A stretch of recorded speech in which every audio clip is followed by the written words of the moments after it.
Nuno's out. Ange is in. What's going on at Forest?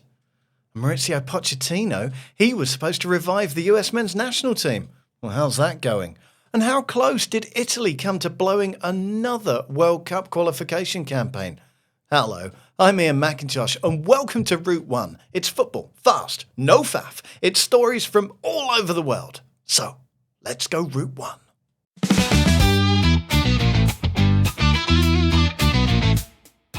Nuno is gone, sacked by Nottingham Forest late last night, and his replacement has already been announced. It's former Tottenham Hotspur boss Ange Postecoglou. Poor Nuno, though. Cut down in his prime, some would say. Some, but not all. A few particularly mean-spirited people have pointed out that Forest won only 2 of their last 8 games last season as they tumbled out of the Champions League places, and this, allied to his recent criticism of capricious owner Evangelos Marinakis and that 3-0 home walloping to West Ham, maybe explains the decision. Maybe. But still, given that Forest finished 17th the season before, the fact they were even in the Champions League conversation is extraordinary. Poor old Nuno would probably be fine if he'd just kept his head down and finished 12th last season. So what happened over there? Was there a clash with sporting director Edu? Did Marinakis just wake up grumpy? And is Postecoglou really the man for the job? Matt Davies-Adams? There certainly was a clash with Edu, and that seems to have been the straw that broke the camel's back for Nuno. I think Evangelos Marinakis woke up grumpy, but because of what Nuno had been saying in the press for the last couple of weeks, it's been inevitable that this parting of the ways was going to happen since his pre-Palace presser, where he said that the relationship with Marinakis wasn't as strong as it was and that there was no smoke without fire.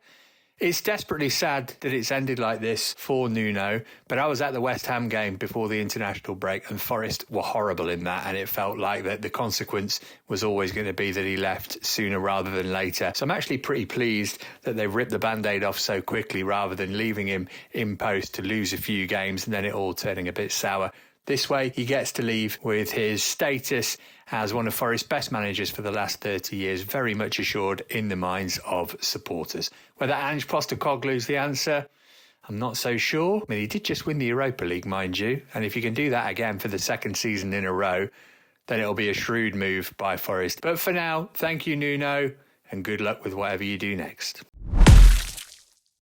Matt Davies-Adams is hosting the Athletic FC podcast today. Check that out. There's a link in the episode description.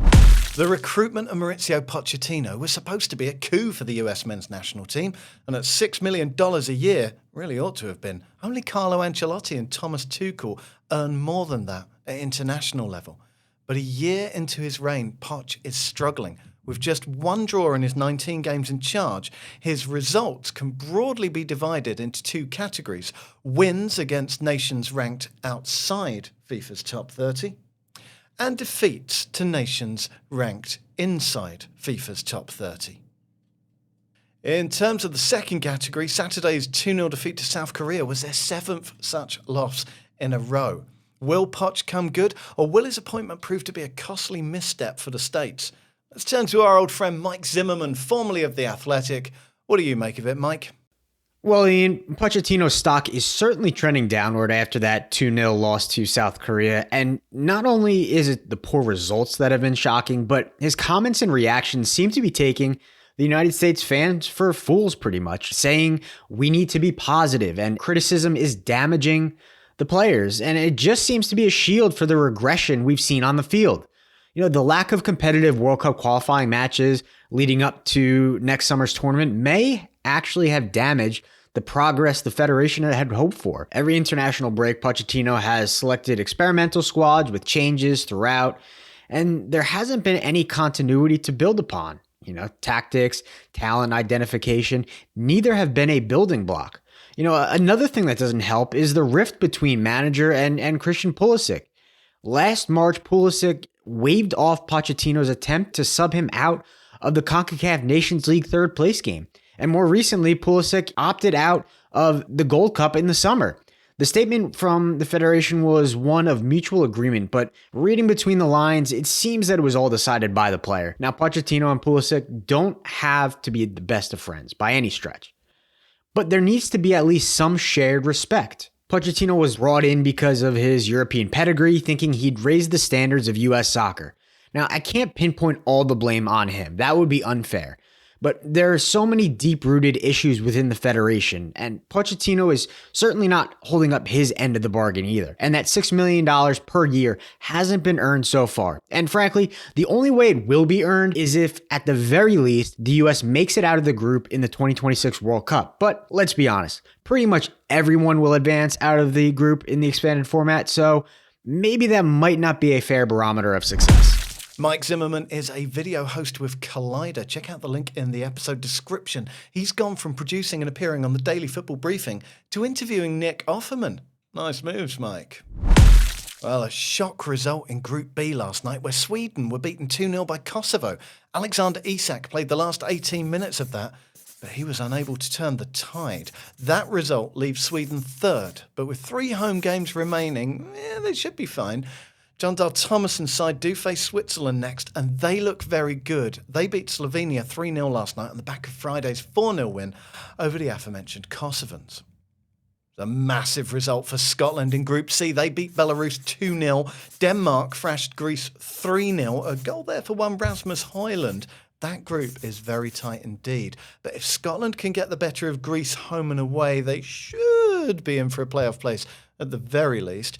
That's a big old if, though. Game of the night was in Group I. Now, we did say Italy were less than certain of qualification for what would be their first World Cup in 16 years. They nearly blew it last night, going behind to Israel, then leading 4-2, then being pegged back to 4-4, and then Sandro Tonali scored an injury time to save the day. It's far calmer in Group L, where Croatia beat Montenegro 4-0, and the Faroe Islands moved to within 3 points of their best ever World Cup qualifying total, beating Gibraltar 1-0. There's still 5 games to go for them to break that record, though. Manchester City and the Premier League have come to an agreement, but if you were hoping this refers to their 115 charges, keep hoping. This relates to City's challenge of the Premier League's associated party transaction rules, which were hastily brought in following the Saudi Public Investment Fund's takeover of Newcastle. I know. What's the too long, didn't read version? Well, get ready to sigh. The APT rules will remain in place, but City will now be able to upgrade their potential $400 million sponsorship deal with Etihad to something rather closer to $1 billion. And there's that sigh. Bayer Leverkusen's Xabi Alonso's succession plan, appoint Erik ten Hag, sell half the first team, would you believe it, did not work out very well at all. But ten Hag's 8 weeks are over and Leverkusen have moved to replace him with Kasper Holmund. You remember Kasper. He had Denmark within a Raheem Sterling dive of a semi-final penalty shootout in the Euros not so long ago. Mind you, Holmund only lasted 24 games in his previous Bundesliga stint when he replaced Thomas Tuchel at Mainz, and he's hardly been in hot demand of late. Either way, this one has to work. Leverkusen have already undone much of Alonso's good work. They can't let that slide any further. Athletic Club centre-back Yeri Alvarez has been banned for 10 months for taking a banned substance. Alvarez claimed he mistakenly ingested canrenone when taking a preventative medication he's used to treat alopecia ever since his testicular cancer diagnosis in 2016. Now, UEFA have accepted Alvarez's explanation, but nevertheless found him guilty of a non-intentional anti-doping rule violation. They did at least backdate the suspension to June, meaning Alvarez will be able to train from February and play in April.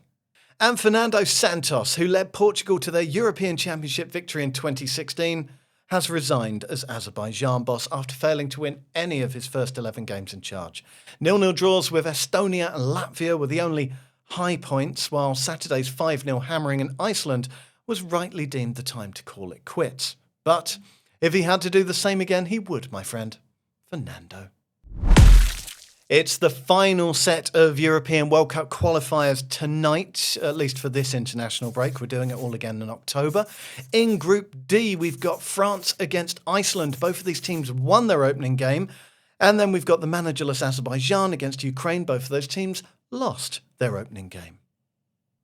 Portugal travelled to Hungary in the big one in Group F. Portugal went goal crazy against Armenia last week.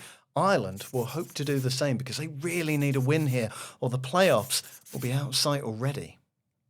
It's a big night for Bosnia in Group H. They face Ralf Rangnick's Austria, and a win would see them 6 points clear and close to what would be only their second World Cup appearance ever. Romania are playing catch-up in that group. They need to beat Cyprus.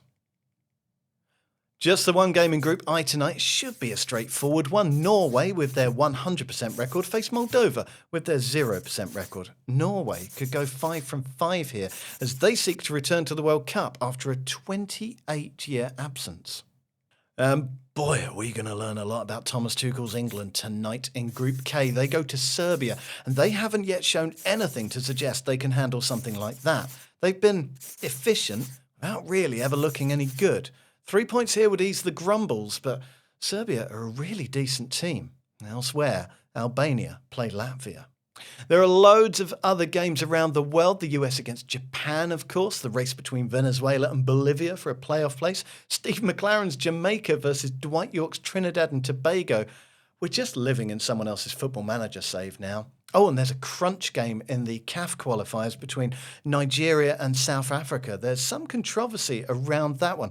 You can find out more on our website. There's a link, you know where, it's in the episode description. Remember those games on television. England game is on ITV. The European big games are Amazon pay-per-view. And if you want to check out those African qualifiers, they are on FIFA Plus. That was Route 1. It was football fast, no faff. And if you enjoyed it, please do the business down there. Give it a like, give it a subscribe, tell someone about it. We're an independent production company, and by thunder, we need all the help we can get. I've been Iain Macintosh. Your audio producer was Helena Fremantle. Your video editor was Deane Thrussell. Chris Smith was in the writer's room. Lola Katz Roberts was on website and social. The team's getting bigger. We'll be back tomorrow.